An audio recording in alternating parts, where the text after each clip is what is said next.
Yes, ഈ ഒരു വീഡിയോയിലൂടെ നമ്മൾ ഇന്ത്യൻ സൂപ്പർ ലീഗും ഇന്ത്യൻ ഫുട്ബോളുമായിട്ട് ബന്ധപ്പെട്ടിരിക്കുന്ന വളരെ പ്രധാനപ്പെട്ട ഒരു അപ്ഡേറ്റ് ആണ് നോക്കാൻ പോകുന്നത്. അതിൽ കേരള ബ്ലാസ്റ്റേഴ്സുമായിട്ട് ബന്ധപ്പെട്ടിരിക്കുന്ന അപ്ഡേറ്റും ഉണ്ട്. സോ നമുക്ക് അപ്ഡേറ്റിലേക്ക് കിടക്കാം. അതിന് മുമ്പ് നമ്മുടെ ലൈക്കിൻ്റെ ടാർഗറ്റ് ഞാൻ എപ്പോഴും പറയുന്നതാണ് 300. സോ എല്ലാവരും അതിലേക്ക് എത്തിക്കുക. എപ്പോഴും പറയാനുള്ള കാരണം നിങ്ങൾക്കറിയാം, നിങ്ങൾ മറന്നു ലൈക്ക് ചെയ്യാൻ. ഞാൻ പറയാത്ത വീഡിയോയിലെല്ലാം നല്ല രീതിയിൽ തന്നെ ലൈക്ക് കുറഞ്ഞിട്ടുണ്ട്. സോ അതുകൊണ്ടാണ് എപ്പോഴും പറയുന്നത്. സോ ഇനിയുള്ള വീഡിയോയിലും പറയും. സോ നിങ്ങൾ മാക്സിമം ഒരു 300 ലൈക്കിലേക്ക് ഒന്ന് എത്തിക്കുക. എന്തായാലും നമുക്ക് ആദ്യം തന്നെ കേരള ബ്ലാസ്റ്റേഴ്സുമായിട്ട് വന്നപ്പോഴേക്കൊരു അപ്ഡേറ്റ് തന്നെ നോക്കാം. ഇതെല്ലാം നമ്മളെല്ലാം കണ്ടതും കേട്ടതായിട്ടൊരു കാര്യമാണ്. ജീസസ് ജിമിനസ് ഇന്ന് കേരളത്തിൽ വരും, കേരളത്തിലല്ല കൊൽക്കത്തയിൽ വരുമെന്ന്, ബ്ലാസ്റ്റേഴ്സിൻ്റെ ട്രെയിനിങ് ക്യാമ്പിൽ ജോയിൻ ചെയ്യുമെന്ന്. എന്തായാലും അദ്ദേഹം ജോയിൻ ചെയ്തു. കറക്റ്റ് രാവിലെ തന്നെ വന്നു. രാവിലെ തന്നെ അദ്ദേഹം ജോയിൻ ചെയ്തിട്ടുണ്ട്.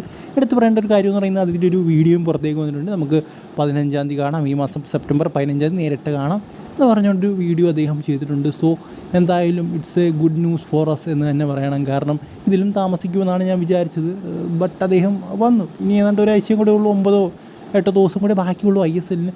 സോ ഈ ഒരു സമയം കൊണ്ട് അദ്ദേഹത്തിന് എത്രത്തോളം ടീമുമായിട്ട് ജെല്ല് ചെയ്യാൻ സാധിക്കും എന്ന് നമ്മൾ കണ്ടു തന്നെ അറിയണം.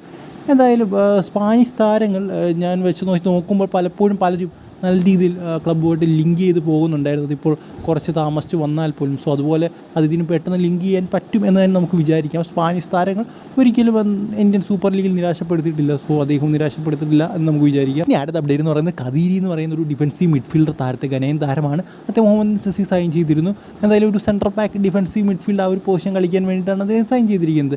എടുത്ത് പറയേണ്ട ഒരു കാര്യം എന്ന് പറയുന്നത് അതിന് ഇപ്പോൾ ഇഞ്ചുറി പറ്റിയിരിക്കുന്നു എന്നാണ് നമുക്ക് അറിയാൻ സാധിക്കുന്നത് ട്രെയിനിങ് സെക്ഷനിൽ വെച്ച്.